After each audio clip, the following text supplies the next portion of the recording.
జనరల్‌గా ఏంటి అంటే నీట్ క్వాలిఫై అయ్యాను. బట్ నాకు కాలేజ్‌లో సీట్ రాలేదు. నేను ఎంబీబీఎస్ ట్రై చేశాను. బీడీఎస్ ట్రై చేశాను. లేకపోతే రకరకాలు ట్రై చేశాను. లేకపోతే కేవలం ఎంబీబీఎస్ చేయాలనుకుంటున్నా. బట్ ఇక్కడ ఇండియాలో నేను ఒక ₹1,00,00,000 పెట్టి అంత ఖర్చు పెట్టి మా పేరెంట్స్ ఎంబీబీఎస్ సీట్ కొనలేని పరిస్థితి. అందుకని మేము అబ్రాడ్ ప్లాన్ చేసుకుంటున్నాం అని చెప్పారు. వాళ్ళందరూ ఈ వీడియో ఖచ్చితంగా చూడాలి. సో ఎందుకు చూడాలి ఏంటి అనేది మీకు ఒక డీటెయిల్ ఇన్ఫర్మేషన్ మనం చెప్పుకోవడానికి ప్రయత్నం చేద్దాం. సో జనరల్‌గా ఏంటి అంటే నీట్ కౌన్సిలింగ్ కూడా ఆల్మోస్ట్ అయిపోవచ్చింది. అయితే ఇక్కడ చాలా మంది ఏమంటారంటే హై కాంపిటీషన్ ఉంది.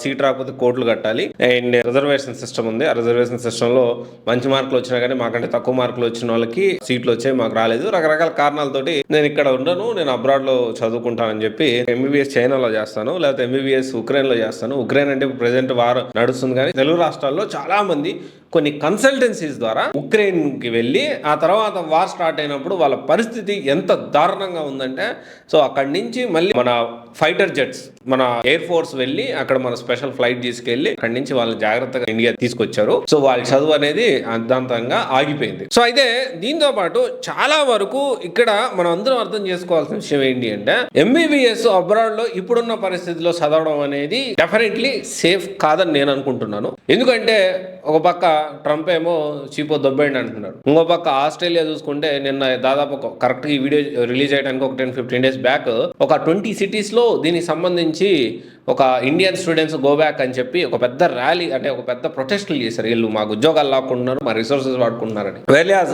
ఐర్లాండ్ చూసుకున్నా కానీ, కెనడా చూసుకున్నా, లేకపోతే యుఎస్ చూసుకున్నా, మరి ఎందుకని యుఎస్ వీటి గురించి మాట్లాడుతున్నారు?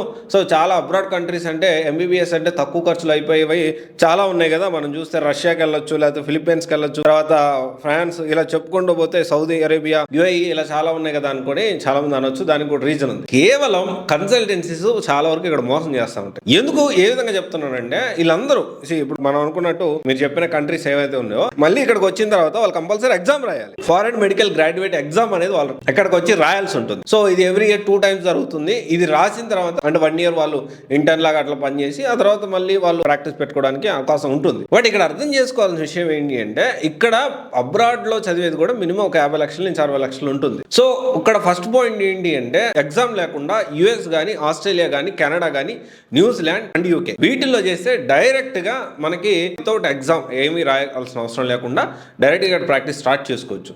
కానీ కన్సల్టెన్సీస్ ఏవి కూడా యుఎస్, ఆస్ట్రేలియా, కెనడా గురించి మాట్లాడారు. వాళ్ళు ఎప్పుడు కిర్గిస్తాను, రష్యా, ఫిలిప్పీన్స్, ఇలా చిన్న చిన్న కంట్రీస్ గురించి చెప్తూ, చిన్న చిన్న కంట్రీస్లో వియత్నాం 35 నుంచి 40 లక్షలు అవుతుంది వియత్నాంలో. సో ఇలాంటి కంట్రీస్లో తీసుకెళ్ళి ఎంబీబీఎస్ చదివించడానికి అద్భుతంగా ఉంటుంది, మామూలుగా ఉండదు. ఈజీగా పాస్ అయిపోతావు. నువ్వు పిల్లలకి చెప్పేది ఈజీగా పాస్ అయిపోతావు, ఈజీగా నీకు ఎంబీబీఎస్ పట్టా వస్తుంది, ఈజీగా ఎంబీబీఎస్ పట్టా వచ్చింది, ఆ గ్రాడ్యుయేషన్ వచ్చినా కానీ ఇక్కడికి వచ్చి మళ్ళీ ఎగ్జామ్ రాయాలి కదా. ఏముండదు, ఖచ్చితంగా సబ్జెక్ట్ ఉన్నోడే ఇక్కడ మళ్ళీ ఆ ఎగ్జామ్ క్వాలిఫై అవ్వగలుగుతారు. ఎగ్జామ్ క్వాలిఫై అయిన తర్వాత ప్రాక్టీస్ స్టార్ట్ చేయగలుగుతారు. కొన్ని వేల మంది జీవితాలు ఈ విధంగా ఆగిపోతా ఉన్నాయి. ఇది ఎవరు మాట్లాడు. ఫస్ట్ ఆఫ్ ఆల్ ఇప్పుడు ఆల్రెడీ ప్రపంచ దేశాలు, ఆల్మోస్ట్ వరల్డ్ మొత్తం కూడా ఇండియన్ స్టూడెంట్స్ మీద ఆల్రెడీ వెళ్ళి సెటిల్ అయిన వాళ్ళ మీద కూడా చాలా ఒక రేసిజం, ఒక రకమైన చిన్న చూపు అనేది జరుగుతూ ఉంది. సరే, మనోళ్ళు అక్కడ ఏం ఆ పనులు చేస్తున్నారు, ఈ పనులు చేస్తున్నారు, కొంతమంది కమెంట్ చేస్తారు. That is second story. Okay, అక్కడ చేసే వాళ్ళు అక్కడ చేస్తారు కదా, అనుకోవచ్చు. అక్కడికి వెళ్ళి మనం బతుకుదేరు కోసం అని వెళ్ళి మనోళ్ళు మామూలుగా చేయరు. సరే, అది డిఫరెంట్ స్టోరీ. అది డిఫరెంట్ స్టోరీ. దాని గురించి మనం మాట్లాడుకోవద్దు. ఇప్పుడు ప్రెసెంట్ ఎవరైతే నీట్ రాలేదు, మళ్ళీ ప్రిపేర్ అవ్వడం వదిలేసేసి నేను అబ్రాడ్ వెళ్ళిపోతాను పేరెంట్స్ ఎవరైనా ఫోర్స్ చేస్తుంటే, స్టూడెంట్స్ మీరందరూ అర్థం చేసుకోవాలి, ప్రెసెంట్ ఉన్న సిచ్యువేషన్ అబ్రాడ్లో అంత మంచిగా లేదు. పేరెంట్స్ కూడా ఆలోచించాలి, ఎలాగైనా ఎంబీబీఎస్ చేయించాలి అని చెప్పి మీరు అబ్రాడ్కి పంపిస్తే ఇప్పుడున్న సిచ్యువేషన్లో స్టూడెంట్స్ సేఫ్ కాదు. Especially Indian students are not safe in abroad countries. This is for sure. చాలా అంటే సేఫ్టీ ఇంతకు ముందులాగా లేదు. ఇప్పుడు మరి చాలా చేంజ్ అయిపోయింది. చాలా ఒక రకమైన హేట్ అనేది పెరిగిపోయింది ఇండియన్స్ మీద. సో ఇదంతా ఆలోచన చేయండి. సాధ్యమైనంత వరకు నీట్ బాగా ప్రిపేర్ అవ్వండి. మనకి ఇక్కడ 1,10,000 సీట్లు ఉన్నాయి. ఇక దాంట్లో కూడా ప్రాపర్గా మీరు ప్లాన్ చేసుకొని ప్రాపర్గా కౌన్సిలింగ్, మంచి మెడికల్ కాలేజ్, కొత్తవి ఏంటి పాతవి ఏంటి, మీకు తక్కువ మార్కులు వచ్చినాయి అనుకో కొత్త కాలేజెస్లో అప్లై చేయండి. కొత్త మెడికల్ కాలేజెస్లో అప్లై చేస్తే ఖచ్చితంగా కట్ ఆఫ్ అనేది తక్కువ ఉంటుంది. దాన్ని బట్టి ప్లాన్ చేసుకోండి. అంతేగాని ఒకవేళ ఎంబీబీఎస్లో రాకపోతే బీడీఎస్, తర్వాత ఇంకా హోమియోపతి అని, తర్వాత యోగా అని, బిఏవైఎన్ఎస్, ఇలా చెప్పుకుంటూ పోతే బోల్డ్ ఉన్నాయి. ఓకే, చాలా కోర్సెస్ ఉన్నాయి. సో ఇవన్నీ మీరు ప్లాన్ చేసుకోండి. అంతేగాని నేను కూడా, మీరు ఒకవేళ ఎంబీబీఎస్ కాకుండా, ఎంబీబీఎస్ బీడీఎస్ కాకుండా అదర్ ఆప్షన్స్ ఏం చూసుకోవాలనుకుంటున్నారు, నేను 1 by 1 సో అన్నిటి గురించి కూడా నేను ఈ ఛానల్లో నేను అప్డేట్ చేస్తాను. మీరు ఆ ప్లేలిస్ట్ కూడా సపరేట్ పెడతాను, మీరు కూడా చెక్ చేసుకోవచ్చు. లేకపోతే సివైసి ఐఐటి జేఈ నీట్ అనే మనకి సపరేట్ ఒక ఛానల్ ఉంది, దాన్ని మీరు ఫాలో అవ్వచ్చు. దాంట్లో అంత ఇన్ఫర్మేషన్ కూడా నేను అప్డేట్ చేయడానికి ప్రయత్నం చేస్తాను. So abroad countries are not safe. So అది ఎంబీబీఎస్ అయినా కానీ లేకపోతే నార్మల్గా సాఫ్ట్వేర్ సైడ్ ఎంఎస్ ఎట్లయినా కానీ ప్రజెంట్ ఉన్న సిచ్యువేషన్ అయితే ఇదైతే మీరు ఆలోచన చేసి సాధ్యమైనంత వరకు వెళ్లకుండా ఉండడానికి ప్రయత్నం చేయండి.